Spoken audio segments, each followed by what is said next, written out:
I was hospitalized following a car accident 4 days ago. Ava, my daughter, comes to see me after school virtually every day. Hey, Ava, did you inform your dad about me? I inquired. Yeah, I told him, she answered. Hasn't he come to see you yet? My spouse Henry hasn't paid me a single visit in the entire time I've been in the hospital. His lack of interest made me a little depressed. Eva stopped by to see me 2 days later while she was on leave from school. My closest friend Stephanie entered the hospital room abruptly. How terrible! Did you have an accident? She cried out. I was taken aback as I hadn't disclosed the accident to Stephanie. How was she aware of this? Then Stephanie turned to see Henry behind her. He said, I need to talk to you, without showing any regard for my safety. Let's get divorced. I'm marrying Stephanie. He made the announcement loud enough for everyone to hear. How come? Why would you say that? Stunned, I inquired. I told Stephanie I loved her. You have to go with Eva because we're getting married, he said once more. I was hearing things that I couldn't believe. Stephanie, what is happening? It has the exact same meaning as it sounds. Henry is my love. Will you please give him to me? Stephanie had a serious look on her face. Could anyone be so self-centered? Disregarding the pair of passionate guests, my daughter suddenly started laughing. Eva remarked, Hey, you two can't get married. She said something really surprising next. My name is Nora. In between housework and work, I like to watch romantic TV shows that are difficult. Not at all. Is this the end of it? Despite being alone, I frequently catch myself conversing with the television. I reside with my husband and our daughter, and we get along well with my in-laws, who are also in the neighborhood. We have a peaceful connection, not like the dramatic stories I watch. My life is routine and unremarkable, and because of this, there are moments when I yearn to explore the world of television shows. Henry, my husband, is incredibly happy and excels at athletics rather than academics. He's always so much fun and such a mood setter. He was surrounded by people all the time when he was younger. He appeared brilliant to someone like me, who was comparatively quiet and introspective, and I found myself drawn to him. But I've learned that it's difficult to unlearn views that were acquired when one was young. In our 40s, what was previously quite appealing is now a little difficult. What I used to find admirable about him is now a cause for concern. Concerns have recently been raised about Henry and our daughter Eva's connection. Ava would rather be alone than socialize with friends. She keeps her appearance simple, does well academically, and consistently ranks in the top half of her high school class. Henry, who detested studying above all, found it difficult to comprehend Eva's commitment. If he only had that thinking, it would be one thing, but he felt compelled to force his opinions on her. You spend all of your time studying alone in your room, but girls don't need to study to survive. Why not practice being more endearing if you have time to waste studying? When Ava was trying to study, Henry would say stuff like these aloud enough for her to hear. Dad, that's not a common belief anymore. I can't do the job I want to do if I don't study. It's my decision to study or not, so just leave me alone, Eva would argue. Henry never failed to comment when he spotted her studying, even in spite of her protests. Hey, Henry, would you please stop bugging Eva to go to her studies? She's very dedicated, which is a good thing, I would add, attempting to support her. Making friends and getting a job didn't require me to study. Henry would respond, lost in his own nostalgia and unresponsive to logic. Playing with friends is more fun, and you'll have no regrets. Eva was becoming tired of Henry's constant intrusions. How long will Dad continue to say those things, Mom? Even when I want to study, I can't focus, she would question me, looking disappointed. Eva, I apologize. I keep warning him not to bother you while you're studying, but he refuses to listen no matter how often I emphasize the value of studying. Henry and Eva started fighting more frequently as a result, and I had to meditate every time. Henry continued to impose himself even after Eva left. Is it really true? Eva's goal is to attend college. Even in front of his own parents, Henry would say, a girl like her doesn't need to study.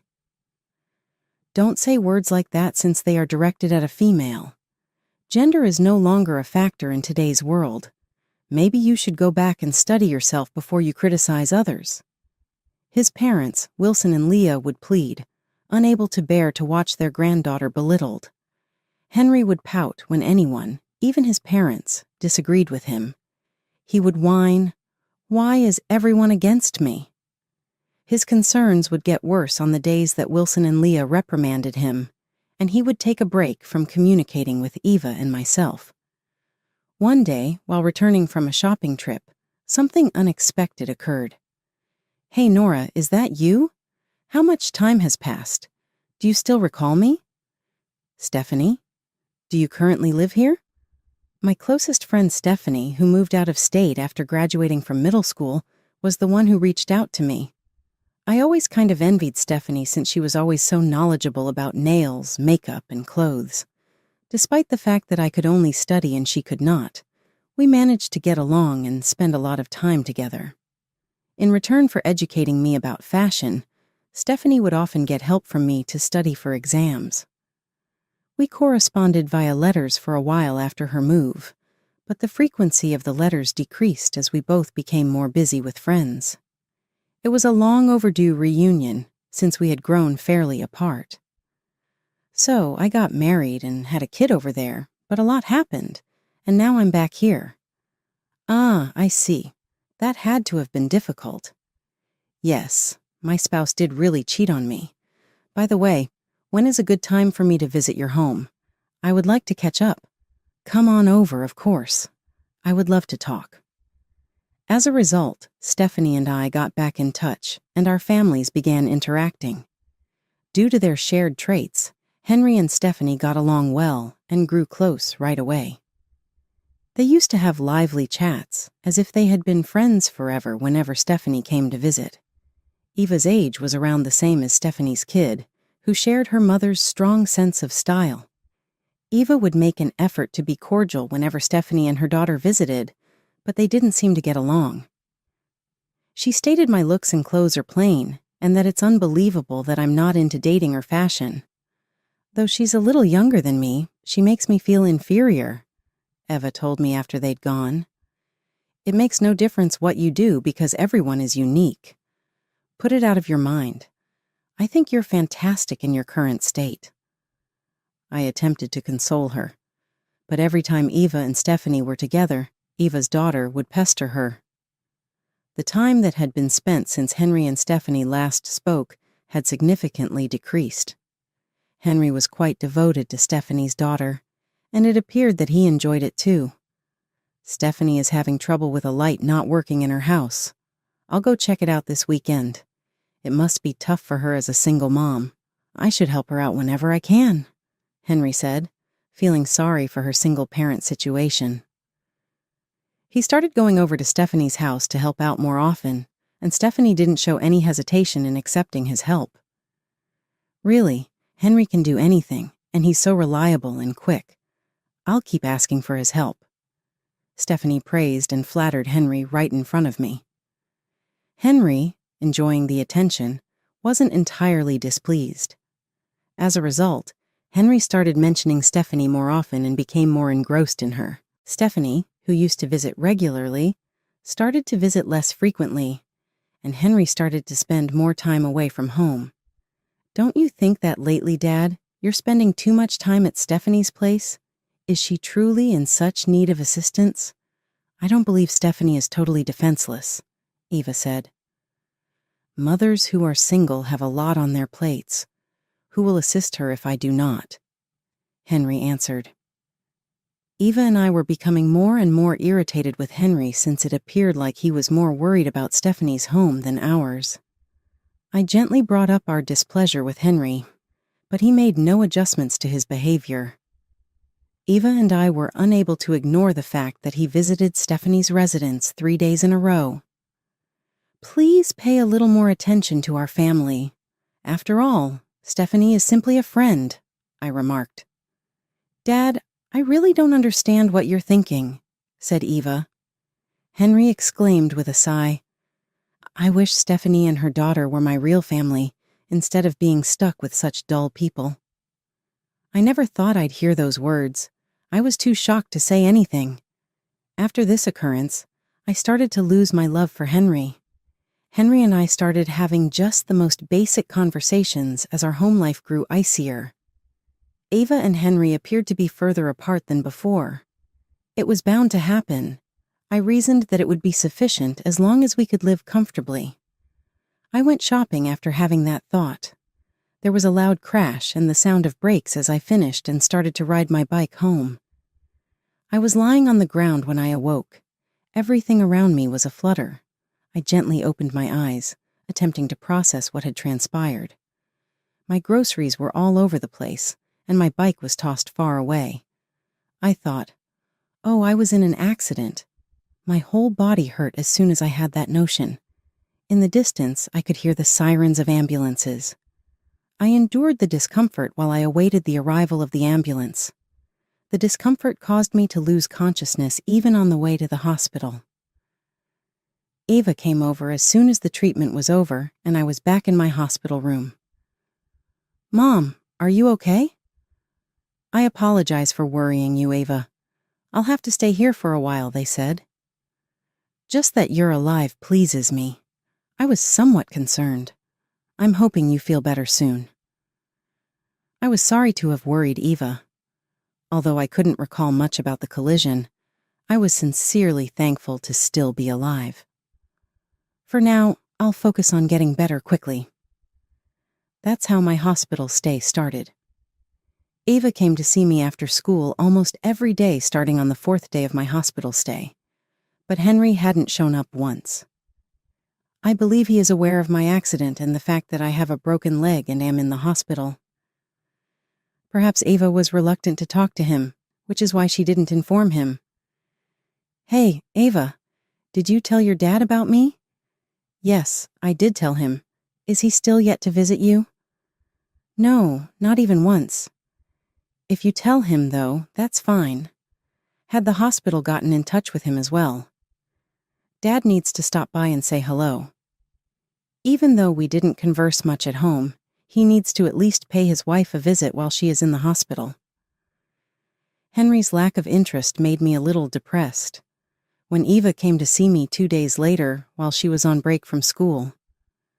How horrible, Nora. Did you get into an accident? Stephanie shouldn't have known, but for some reason, she entered the hospital room. As I wondered how she knew, Henry moved silently into view from behind her. And so, at last, he paid Stephanie a visit. He must be making the most of my hospital stay as an excuse to be with her all the time. Though I didn't anticipate him showing any worry, I didn't anticipate him bringing Stephanie along. Oh, Stephanie, you came together? Surprised, I said. Then Henry, who'd been quiet, said something. Nora, I need to talk to you. Henry went on. I'm going to marry Stephanie, so let's get divorced, with no regard for me.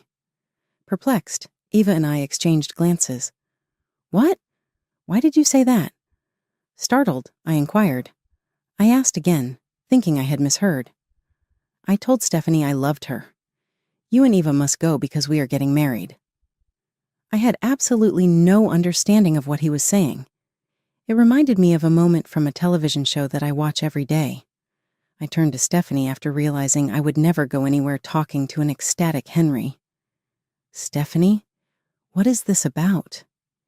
It has the exact same meaning as it sounds. Henry is my love. I want him. Surely the two of you are no longer close. Why won't you just give him to me? Stephanie had a serious look on her face. Can anyone be this self-centered? My husband, of all people, a good friend wouldn't do this. You're the only one who thinks you're friends, she scoffed. What? What do you mean?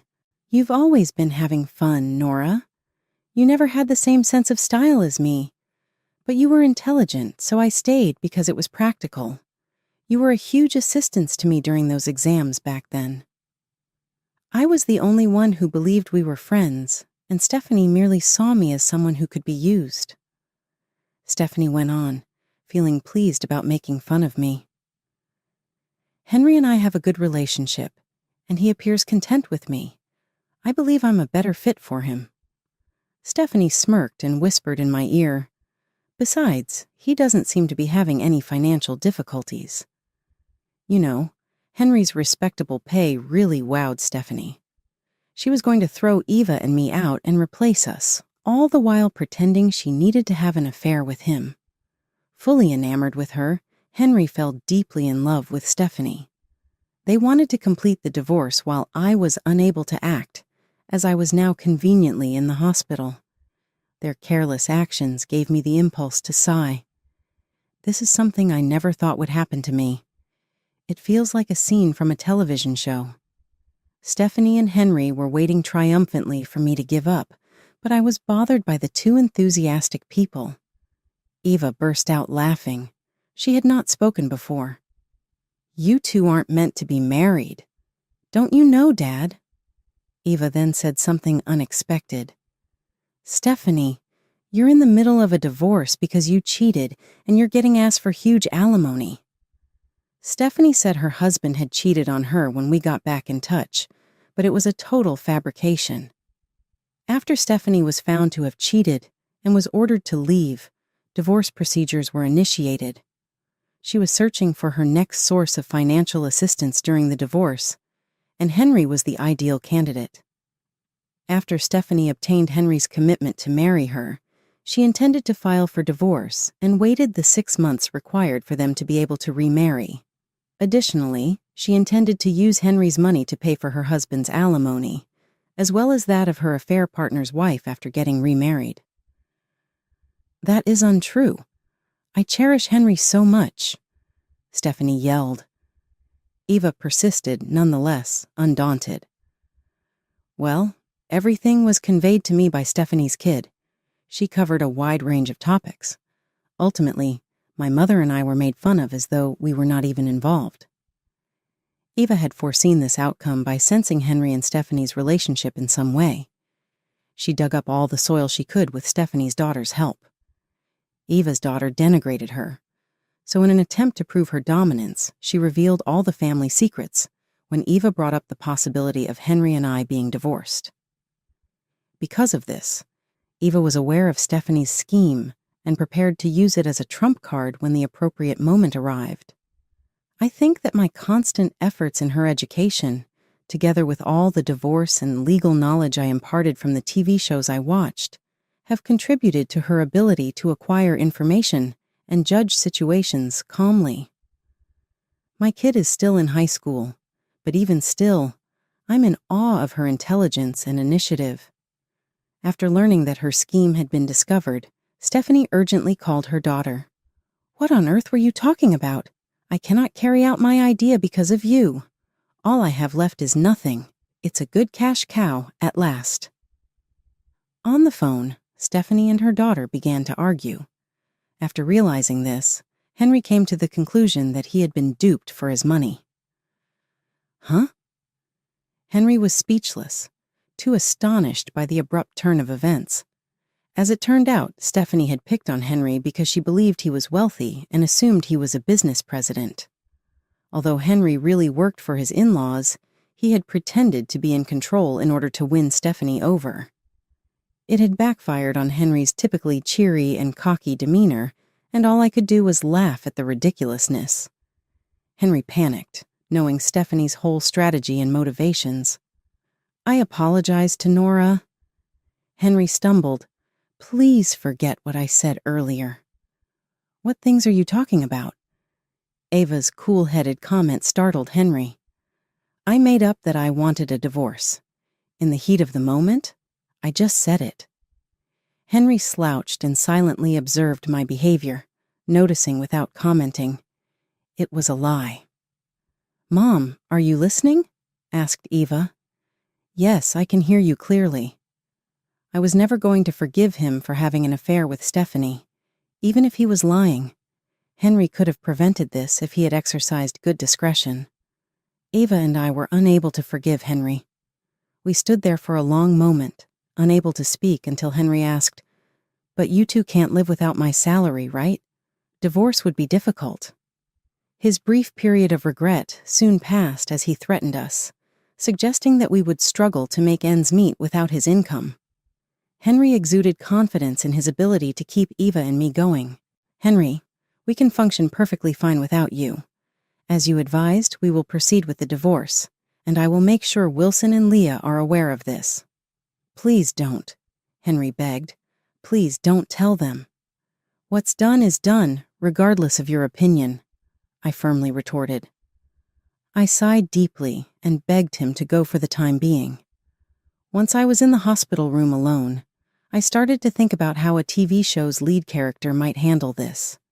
In my heart, though, I knew the answer already. I had to mend my leg first. I was released from the hospital a few days after the crazy scenario. Rehab helped me become proficient in using crutches. I needed crutches to get around even at home, but I could get by on a daily basis gradually. Henry was pleading with me to reverse the divorce even after I was released from the hospital. I said nothing, and Eva would always accuse him when she saw him. Henry moved into a hotel because he felt more and more uneasy at home. Wilson and Leah visited me a few days later after learning of my discharge. "It must have been difficult for Nora. Are you all right?" Leah inquired, bringing frozen prepared meals and expressing her worry. "Henry took yesterday off, by the way. Does he feel sick at all?" "Henry has actually been residing in a motel. Actually, the situation is..." I walked Wilson and Leah through the entire chain of events that led from Henry's first meeting with Stephanie to their affair. "So, while I was in the hospital, he got to know my old friend, and they had an affair before falling in love. They both showed up to demand a divorce and told me to get out of the house so they could move in with Eva." "Is that accurate? What does he think?" a visibly irritated Wilson stated. "There's more to the tale." I went on to tell them about Stephanie's impending marriage to Henry in order to get financial support, as well as her ongoing divorce and alimony obligations. Henry's mistake was to claim that he was the company president. Was it actually what he said? What an utter idiot. But I can't forgive myself for trying to give up on Nora and Eva, Leah firmly stated. "We must speak with him. Indeed, he needs a severe wake-up call." So after a few days, we invited Henry to his parents' home so that we could have a conversation. "You've been cheating, haven't you?" Henry said nothing, appearing remorseful. "Furthermore, you attempted to eject Nora and Eva." Wilson forcefully stated, "What were you thinking? Abandoning your own wife and child is unacceptable." At last, Henry started talking. "No, you're not getting it. I got duped, that's all. She tricked me into filing for divorce. I never would have done this if I had known from the beginning that she was pursuing my money. Nora is to blame for getting back in touch with her." Henry would not own up to his errors. Instead, he placed the responsibility on me. Wilson's expression clouded upon realizing this. "What are you saying?" "You are not to blame. You continued to deceive and claim to be the company's president. I can't trust you anymore, even though I was going to have you take over. You've got the boot." Wilson eventually disowned Henry, and you could feel his rage. "Henry, you really let us down." Leah, however, appeared frustrated by her son's behavior and lack of regret. "I apologize, but I stand by my decision. You ought to be expressing regret to Nora," Wilson firmly stated. "I apologize sincerely, Nora. Please," Henry said weakly, "give me another opportunity." Observing Henry's parents reject him, I couldn't help but feel pity for him. Henry's life changed dramatically following the divorce. He turned to gambling for comfort when he was having problems at work and in his personal life, and this quickly turned into an addiction. Even with the cost of paying child support and alimony, Henry was unable to resist the attraction of gaming. Over time, his addiction got worse and eventually destroyed his finances. He frequently used the money he made from his employment to go straight into gambling, which trapped him in a vicious cycle of debt and despair. His life, which had been affluent, had become a daily battle to make ends meet. In the meantime, Stephanie dealt with her own problems in a neighboring town. She found it difficult to fund her lifestyle after losing her husband's income and not being able to rely on her affair partner. She had trouble finding steady work or being able to support herself on her own because of the scandal that shook their tiny community. From their deeds, Henry and Stephanie both received painful lessons. Henry was consumed by his addiction to gambling, and Stephanie had to deal with the fallout from her lies and manipulation. They were left to deal with the fallout from their decisions as their lives deviated more from the cozy life they had known. For our part, me and Ava concentrated on starting over without Henry. We overcame the consequences of the divorce and proceeded with renewed courage and endurance with the help of Wilson and Leah. Even though it had been difficult, the experience had given them important insights about resilience, trust, and the value of family ties. Henry's gambling addiction and financial struggles persisted despite the challenges he experienced following his divorce. Henry asked for financial support from both his parents and me, but we were unable to meet his needs. Thus he was left to handle his bills by himself. Although I had some sympathy for Henry, I was aware that helping him would just make his gambling addiction worse. I just hoped Henry would have the fortitude to get past his problems and make a fresh start. In the meantime, May and Ava stayed close to Henry's parents, who gave them comfort and support through this trying period. As we went on with their lives, their generosity gave them security and comfort. Ava excelled academically and was able to get into the university she had always wanted to attend.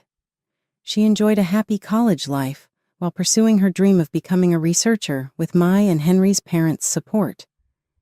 Henry's future was still up in the air. Though his financial difficulties and addiction placed a pall over his future, I clung to the dream that he would one day emerge from the shadows and start afresh.